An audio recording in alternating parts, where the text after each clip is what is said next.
felicemente le emozioni di cui ha appena parlato Lucio Spiga, e cioè una straordinaria consonanza di valutazioni dei partecipanti alla tavola rotonda e quello spirito unitario e entitario che stiamo riscoprendo in ogni città, in ogni paese della Sardegna in cui come Movimento per l'Assemblea Costituente andiamo coinvolgendo gli amministratori locali.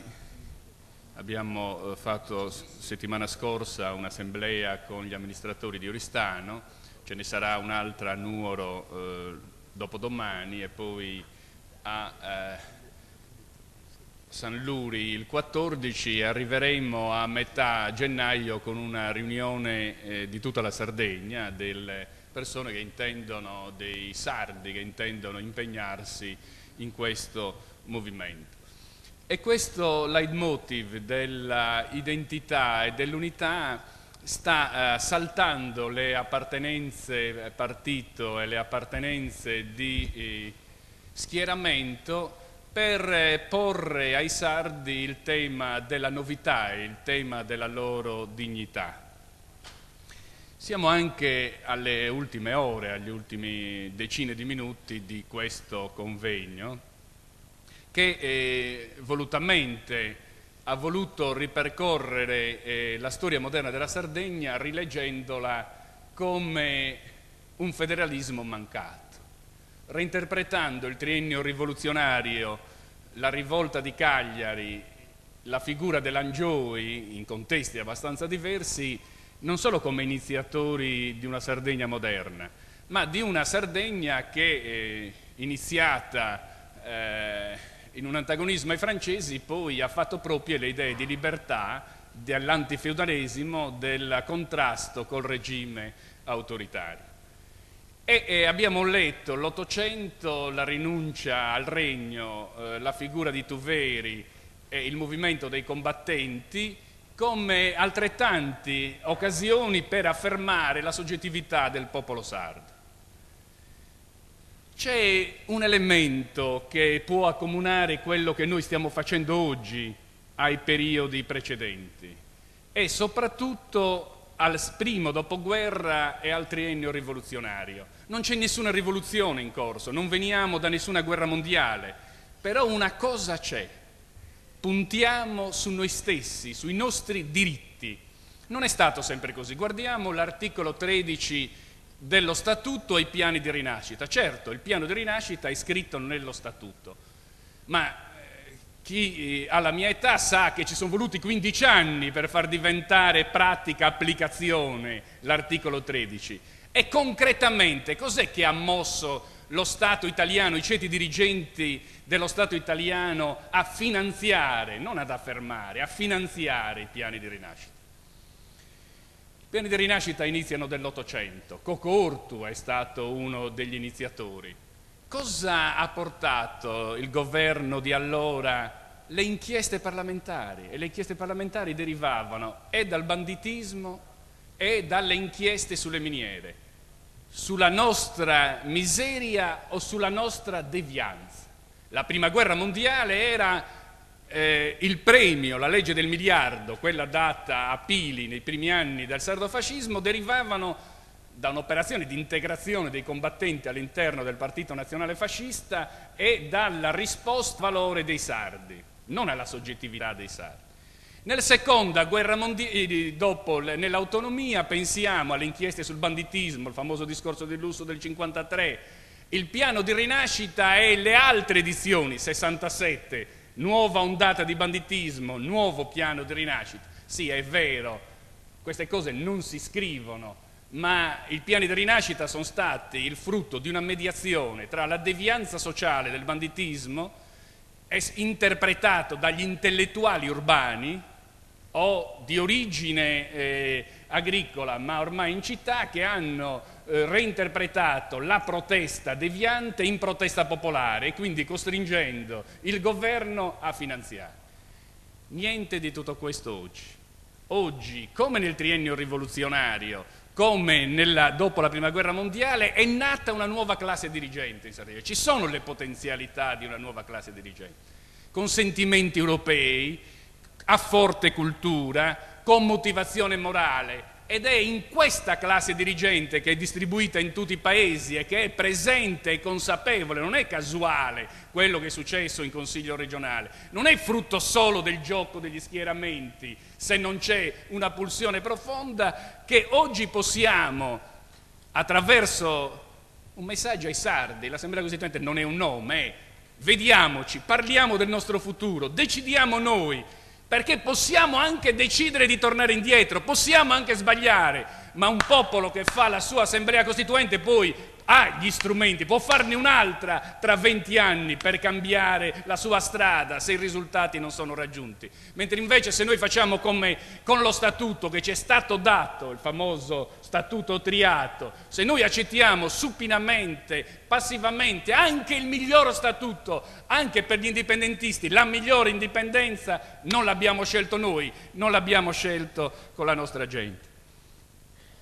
Io devo dire che è stato un piacere sentire questo primo passaggio dei nostri ospiti oggi e ho colto il messaggio principale che il Ministro, che non me ne voglia il bellissimo intervento che ha fatto l'onorevole Porcu, ma per le sue ragioni istituzionali il Ministro è un po' l'interlocutore che rispondeva e doveva ascoltarci e mi sembra che ci abbia capito.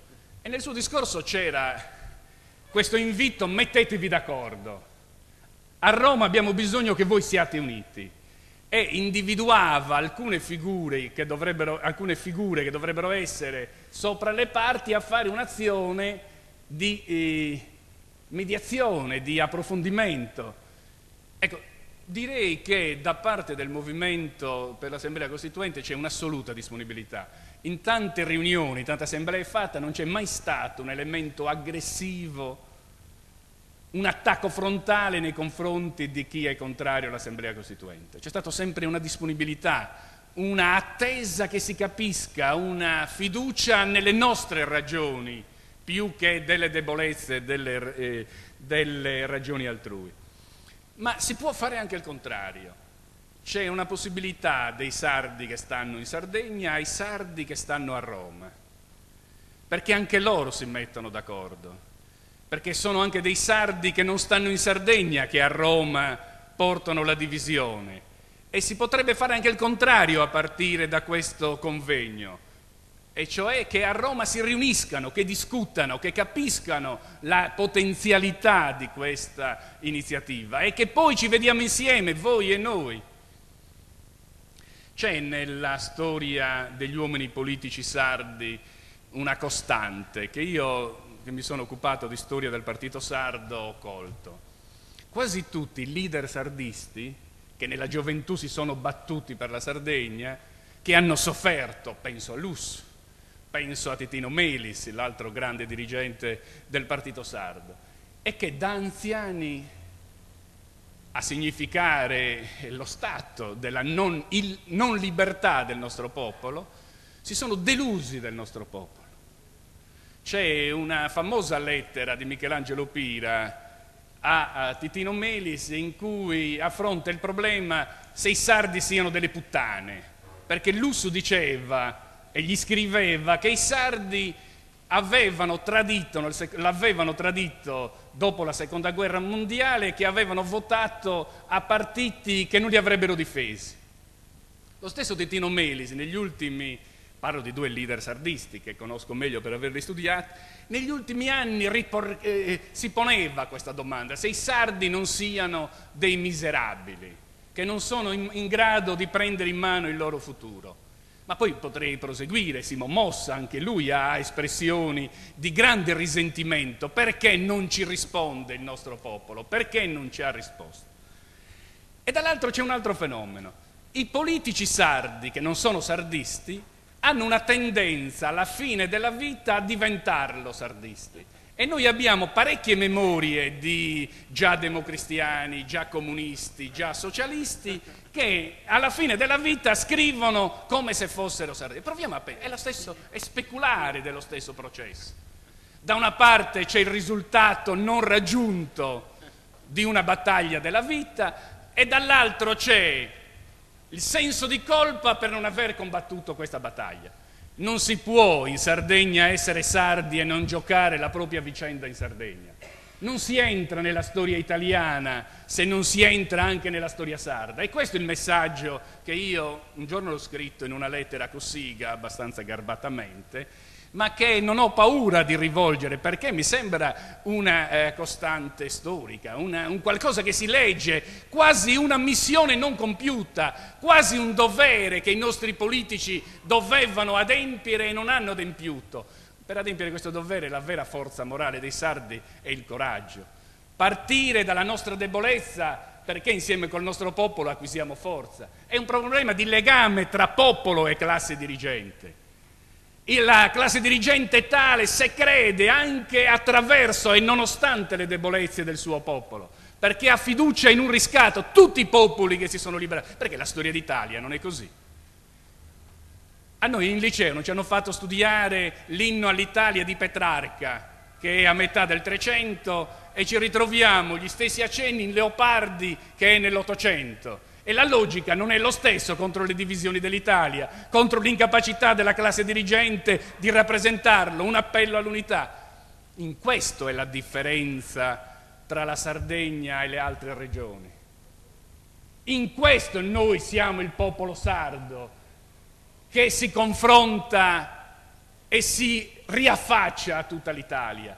Io non voglio discutere i problemi, le questioni delle altre regioni. Sicuramente esiste una questione tra il popolo sardo e il popolo italiano, perché noi abbiamo una questione nostra, che è una questione nazionale, ed è la risoluzione dei termini storici, così come i nostri predecessori della Sardegna moderna.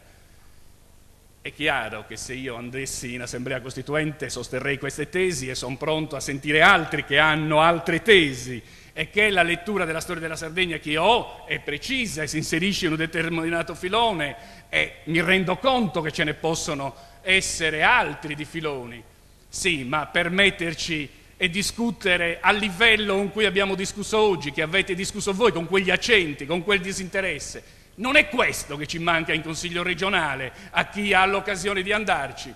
È la capacità di convincere e di fare sì che i nostri deputati siano nostri rappresentanti a Roma e non rappresentanti di Roma in Sardegna. Non è questo l'obiettivo storico di questo momento. Noi non abbiamo neanche rappresentanti in Europa. Nell'arco di 2 mesi, l'anno scorso, abbiamo raccolto 54.000 firme. Ed eravamo alcuni professionisti che ritagliavamo alcune giornate a nostro già impegnate settimane per fermarci nelle strade e dire firmate. 54.000 firme. Siamo a 2 anni dalle elezioni europee. Con l'attuale regola i sardi continueranno a non avere nessuno in Europa. O noi riscriviamo la legge in Parlamento. Abbiamo presentato in Parlamento, poi è andato in crisi il Parlamento e quindi non è stato approvato. Ma per noi è fondamentale questo, che la legge garantisca almeno 1 o 2 rappresentanti europei per ogni regione. Altrimenti è chiaro che ci mangia viva la Sicilia. Non solo è più abitata, ma è anche più scaffata e ha un modo di porsi da conquistadores che molti italiani se lo sognano. Allora c'è un problema vero, che è un problema comportamentale, politico e istituzionale. Quello è un nostro diritto, il nostro popolo, con le premesse che noi poniamo oggi con la nostra discussione, ha diritto. E quindi, ecco, per esempio, un tema su cui tutti i parlamentari sardi potrebbero, un secondo tema, riprendere a riunirsi. La vicenda del rapporto tra parlamentari sardi e Sardegna è una vecchia storia. Ci fu a Castel Sant'Angelo nel 1910 un famoso congresso dei sardi a Roma. Ci fu l'unificazione dei parlamentari sardi. Ecco, questo dell'Assemblea Costituente può essere un'occasione perché percepiscano l'importanza del momento storico. perché non è vero che i conti siano sempre fatti, tant'è che noi a più di 200 anni siamo ancora lì a rifare i conti con quello che è la nostra storia moderna, e cioè essere noi stessi nel mondo. Se non siamo noi stessi, se mettiamo all'ordine del giorno l'abrogazione del nostro popolo, noi saremo i servi del mondo, non i soggetti, non aiuteremo non solo noi, ma non aiuteremo neanche gli altri. Ma io credo che siamo in una fase diversa e che stia iniziando, che stia procedendo, che gli appuntamenti che ci stiamo dando nelle zone, con i sindaci, con gli uomini di cultura, c'è l'adesione per esempio dei 2 rettori dell'università, ed è un fatto assolutamente eccezionale, la strada che stiamo percorrendo, gli incontri che stiamo organizzando, la fase che stiamo vivendo, cioè quello di aumentare la partecipazione popolare, sia la strada che ci porterà al successo. Comunque io credo di essere l'ultimo, no, c'è anche, per la Fondazione parlerà il nostro già Presidente.